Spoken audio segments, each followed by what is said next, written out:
Alors, comment on fait pour transformer l'énergie du soleil qui est là, gratuite, en une source d'eau fiable pour l'agriculture? C'est exactement la question qu'on va décortiquer ensemble.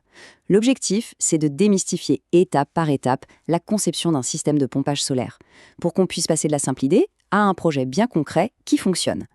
Et voilà à quoi ça ressemble quand ça marche.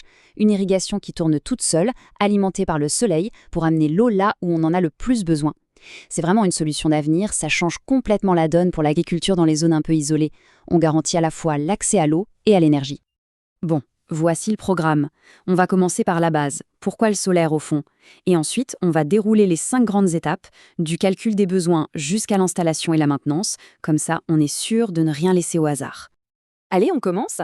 Pourquoi choisir une pompe solaire? Franchement, ce n'est pas juste une histoire de technologie. C'est un vrai choix stratégique qui répond à des enjeux majeurs, la durabilité et l'autonomie. Ce qui est génial, c'est la combinaison de tous ces avantages.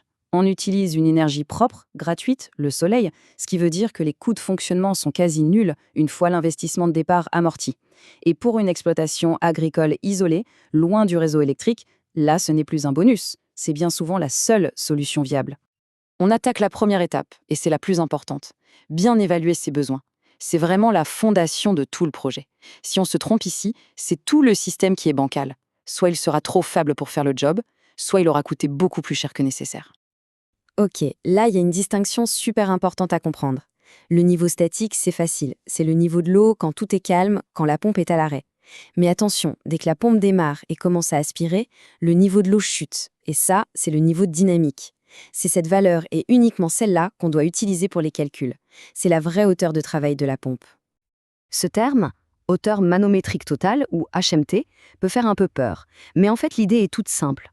C'est juste l'effort total que la pompe va devoir fournir. Imaginez un peu. Elle doit non seulement soulever l'eau depuis le fond du puits, mais aussi la pousser avec assez de force pour qu'elle sorte avec la bonne pression. Tout ça en luttant contre les frottements dans les tuyaux. Alors, comment on calcule ce truc? C'est une simple addition de 3 éléments.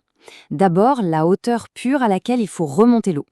Ensuite, la pression dont on a besoin à la sortie. Par exemple, pour des arroseurs, il faut souvent 3 bars, ce qui équivaut à pousser l'eau comme si on la montait de 30 mètres supplémentaires. Et enfin, on ajoute l'énergie perdue à cause des frottements dans la tuyauterie. Parfait. Maintenant qu'on sait quel effort est nécessaire, on peut passer à l'étape 2, choisir la bonne pompe. C'est vraiment le cœur du réacteur, la machine qui va transformer l'énergie du soleil en débit d'eau. En gros, il y a 2 grandes familles. La pompe de surface, qu'on installe dehors, elle a une limite physique. Elle ne peut pas aspirer de l'eau à plus de 8 mètres de profondeur. C'est impossible. Donc, pour aller plus bas, il n'y a qu'une seule solution, la pompe immergée. Elle ne tire pas l'eau, elle est au fond et elle la pousse vers le haut. C'est ce qui lui permet de descendre bien plus profondément. Et c'est là que le diable se cache dans les détails. À l'intérieur de la pompe, il y a des turbines. Le no-rill, c'est un plastique, c'est l'option économique si on est certain d'avoir une eau limpide. Mais attention, au moindre grain de sable, l'inox devient la seule option valable. Le sable, ça agit comme du papier de verre, ça va littéralement bouffer les turbines en no-rill et tuer les performances de la pompe. L'inox, lui, il est fait pour résister, même dans des conditions difficiles. Bon, on a la pompe, maintenant il faut lui donner à manger. On passe à l'étape 3. Comment on calcule la puissance solaire dont on a besoin pour que ce moteur tourne de manière fiable? Alors voici la petite règle d'or, simple et super efficace. Pour être certain que la pompe ait assez de jus, même quand le ciel est un peu voilé, on surdimensionne toujours un peu la puissance des panneaux. La règle, c'est de prendre la puissance de la pompe et de la multiplier par 1,5. Cette marge de sécurité, elle est là pour compenser les petites pertes du système et les humeurs de la météo. Allez, un exemple concret pour que ce soit plus clair. Disons qu'on a une pompe de 2,2 kW. On applique la règle 2,2 fois 1,5, ça nous donne 3,3 kW de puissance solaire à installer. Si on part sur des panneaux récents de 405 watts chacun, un petit calcul rapide nous dit qu'il faudra en installer à peu près 9 pour que le système soit bien alimenté. On arrive à l'étape 4, un point que beaucoup de gens oublient et pourtant il est absolument crucial, la loi. Creuser un forage, ce n'est pas du bricolage de fond de jardin. Ça touche à l'environnement et donc c'est très réglementé. Le message à retenir, c'est que le but de la loi est de protéger une ressource qui nous appartient à tous et qui est très fragile, les nappes d'eau souterraines.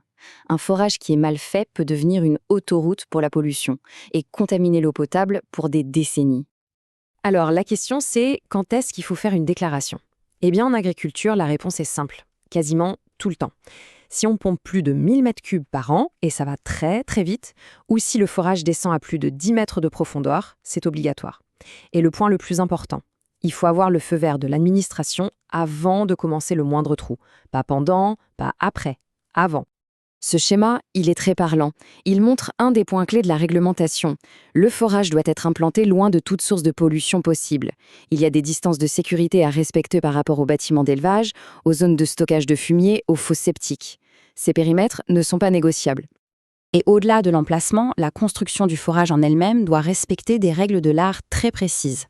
On voit bien sur ce schéma qu'il faut un tubage de protection et une cimentation pour bien isoler le forage des couches de surface et empêcher toute contamination de la nappe phréatique. C'est ça qui garantit la protection de notre ressource en eau.